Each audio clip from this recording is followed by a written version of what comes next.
welcome to my kitchen floor. Guess what? It's very exciting.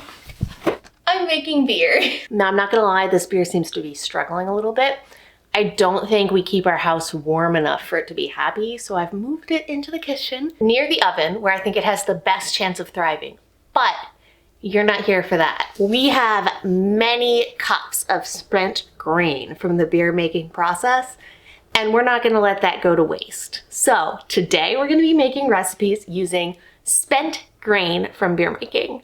This is mostly barley with a little bit of kernza that we threw in. I had that left over from this video over here. So we're gonna be turning this into delicious things that we can eat. Let's get started.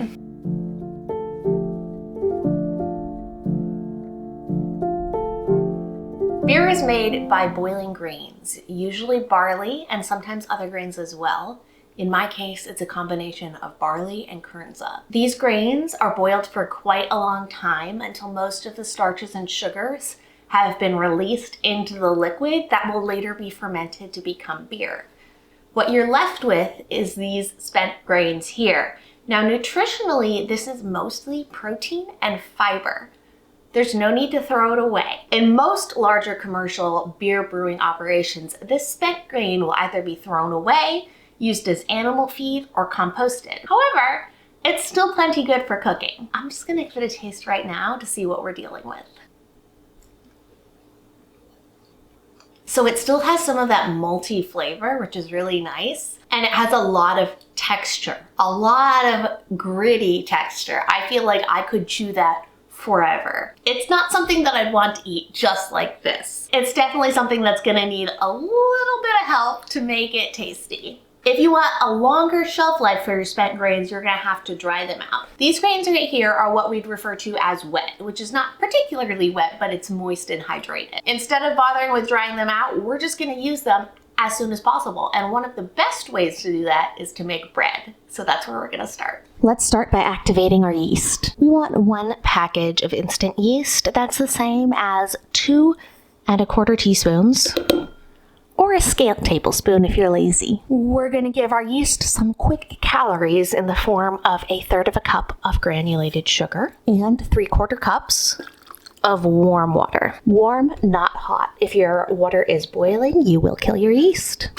Give that a little mix and set it aside while we prep the rest of the ingredients. I recommend doing this one in a stand mixer. It's going to involve a lot of mixing, and you don't want to put your paws through that. So we're going to start off with 3 cups of our spent grain. I'm going to be adding 1/2 cup of a coconut yogurt or another vegan yogurt, just for a little bit of added moisture to our finished loaf. Now, the bread we're making is not going to be some white, fluffy loaf. This is going to be a dense, grainy, dark loaf. Next, we're going to want about 1 teaspoon of salt. I like to add about 1/4 cup of oil, neutral or anything that you like the flavor of. And then 1/2 cup of plant-based milk. You can also use water here. We're going to need 4 to 5 cups of flour. So I like to start by using 4 cups of flour and then reserving a cup and using it if I feel that's needed. Now, you use whatever flours make your heart happy. I do recommend bread flours as they're intended for this purpose with a little bit of a higher protein. I'm going to start with 2 cups of rye and about 1.5 cups of whole wheat flour and about 1/2 cup of white flour. I'm going to reserve a remaining cup of white flour and add that as needed. Finally, we're going to add our yeast, which you can see has frothed up a little bit, and just make sure you get any sugar you have got remaining on the bottom into our bowl. And now it's time to mix it up. We've mixed it all together. I added about 3/4 of the remaining cup of flour, and that looks about right. You do want a pretty sticky dough. This isn't going to be something that you're kneading by hand, and we're going to be baking it in a loaf pan, so sticky is fine. Now, we do want to develop that gluten though, so I'm going to put it in my mixer with my dough hook and let it knead for 5 to 10 minutes on a relatively fast speed. 10 minutes of kneading later, and you can see there's all sorts of gluten development. We're going to transfer our sticky dough into an oiled bowl. bowl. Now that we've got our dough ready to go, I'm going to lightly cover with a clean cloth and then put it somewhere warm to rise.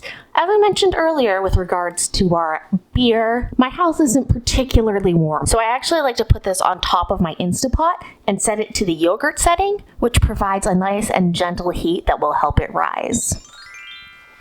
It's risen. It's actually been almost 2 hours because I had to go walk the dog. I'm just gonna punch this dough down, but before I do that, I'm going to lightly oil my punchers because sticky dough.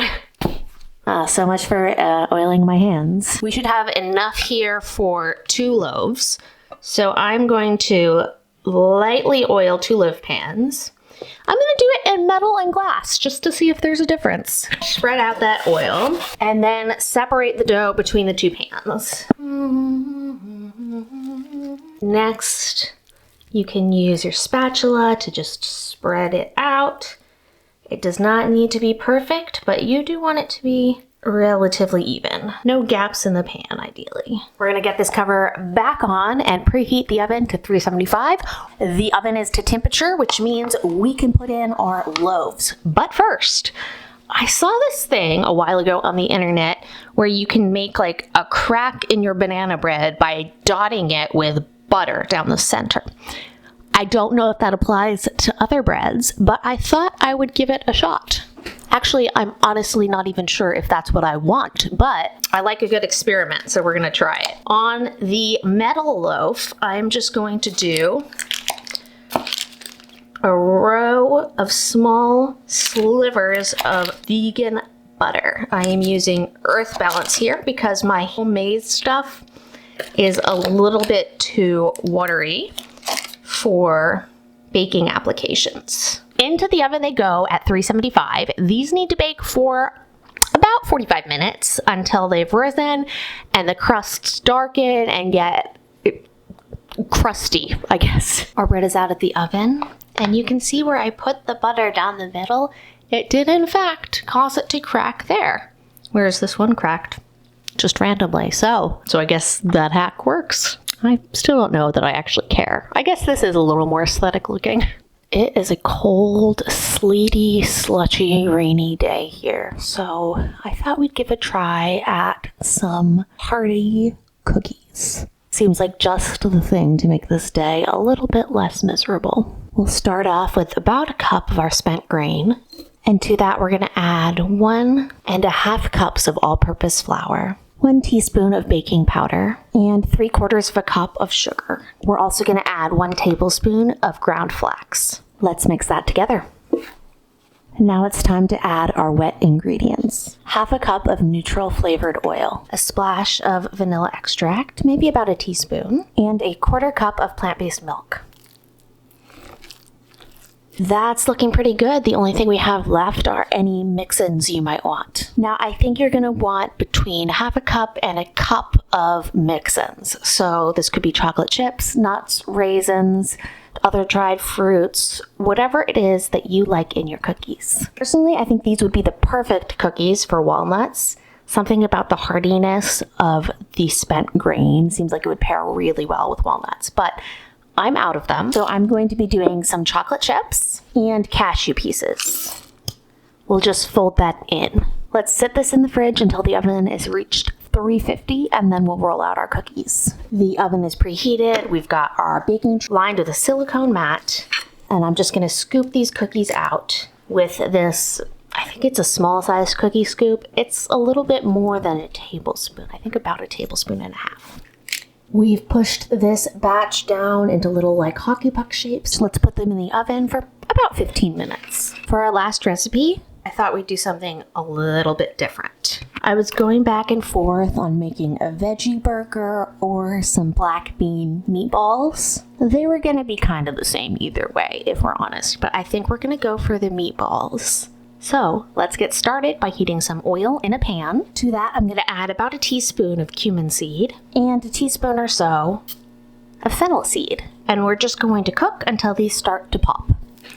Next, we're gonna add a handful of fresh sage, chopped, 1/2 onion diced, 1 jalapeno diced, and 3 or so cloves of garlic sliced. We're gonna cook this until the onions are a little bit translucent. Next, we'll add 2 cups of our spent grain, about 1/4 cup of soy sauce, and a couple tablespoons of nutritional yeast. Let's add a crack of pepper, and I wouldn't add any salt at this point because the soy sauce has plenty. Plus, we'll be mixing it with other ingredients, so you can add salt then if it is needed. We don't need to cook this a lot. We're just gonna sort of toast off some of that excess moisture for a minute or 2 and then take it off the heat. Time to make our balls. We've got a drained can of black beans. That's just your regular 15 or so ounce can of black beans. And we're gonna give it a bit of a mash. We want some whole beans in there as well as some amount that is just mush. Ooh, it kind of looks like I should have drained this better. You live and you learn. I'd say that is about the texture I'd want. I'd say it's like 3/4 mashed. To that, we're gonna add this spent grain that we just made. I'm going to finely chop and add about this much fresh parsley. Next, I'm gonna add about 1 teaspoon of Mexican oregano, maybe 2 teaspoons. And then you can add salt to taste. Honestly, I still think this is fine and does not need more salt, but taste yours and make a decision from there. The final thing we're gonna do is add breadcrumbs as needed. Now, I suspect if I had drained this a little bit better, I would not need as much breadcrumb, but I did not. And cooking is forgiving. And in this case, we're forgiving ourselves with breadcrumb. I'm gonna start with 2/3 of a cup of breadcrumbs. These are actually breadcrumbs I made myself. My boyfriend works at a bakery and we do tend to have a lot of bread around the house. And if we're not gonna be able to make it through, sometimes I will turn it into breadcrumbs. That is looking pretty good actually, but just to be on the safe side, I'm gonna add another 1/3 of a cup. My guess is that if you drained your beans really well, you might need as little as 1/2 cup. That looks good. That looks like a texture you could mold into a ball and it would stay. Lovely. I think we're gonna bake our balls. So, parchment paper. Great. And then choose a size. I'm gonna go about that big. Squeeze into shape and place. Now we repeat. We still have about that much left. Could either try to squeeze them on this pan, get a second pan, or wait and do a second batch, and I'm gonna do the last one. I'm gonna drizzle a little oil. Whoop, a lot in that case. But a little in other cases on top of these. And we're gonna bake for about 20 minutes, I think. The oven is set to 375, so we're just gonna go with that.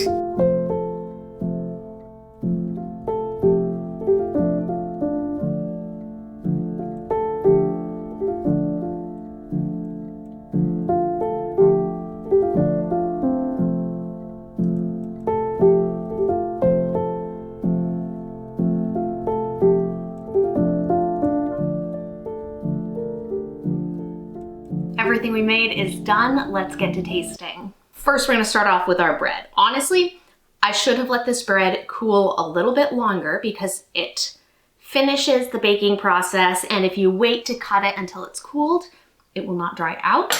But there's only so much daylight and I gotta get this wrapped up. So, cheers. I love this bread. It has such a whole grain wholesomeness to it. It's a little bit sweet. It's got a great rye flavor, and then it has this chewy, varied texture from the spent grain that we put in. It's also one of those breads where the crust is just the best part. The inside is light, not light like a white dough, but you know, light for a whole grain dough. It's nice and moist, and the crust is where it's at. So crispy, so almost caramelized tasting. I went to a Waldorf kindergarten, and I don't know if this is universal to Waldorf kindergartens. I think it is.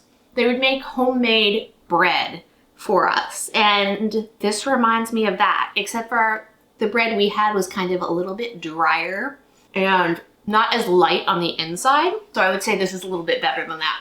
It also has a little bit more texture than that, but I mean, it tastes like Waldorf kindergarten bread, which that's a compliment. It is a little bit crumbly. I find that I have to cut slightly thicker pieces of this. Not as thick as this here. I only cut it this thick because it is still cooling off, so it is more fragile now. But you do sort of have to cut like a slice, not like a slice. I've made some really good toast with this bread, but what I find it's best suited to is soup. I think it's so good with a nice soup or some brothy beans, and you just dunk your grainy bread in your broth. Moving on to the cookies. I'm not gonna lie, I made these cookies yesterday and I ate quite a lot of them. So I can tell you that they're good. It really is all about the texture with these cookies. The spent grain gives them a really nice chew. I think if I made them again, I would put them in the oven just for a little bit longer to get a bit more caramelization on the outside. But as is, they're pretty addictive. They're chewy. Then you get the chunks of chocolate and the chunks of cashew. Again, I do think that walnut would be really nice, but whatever you put in it, I'm sure it's gonna be delicious. They're sweet, not too sweet. It's a good cookie. It's a cookie you can eat a lot of. And finally, our black bean plant balls. I've got this set up here with some creamy vegan tomato sauce and a little bit of a cheese that I made. A nice grateable steamed rice cheese. That is really good, but I do want to make sure I taste it without the sauce because it's hard to really quite parse that flavor. The bean and the parsley are what shines out the most in those balls. They're crispy on the outside, very soft in the middle, and like everything else, they have that really good chew to them. The spicing is also really well done here. I think this would work well in a burger or in a ball format. In fact, I made the remnants of mine up into little burger patties, so we'll be having those later too.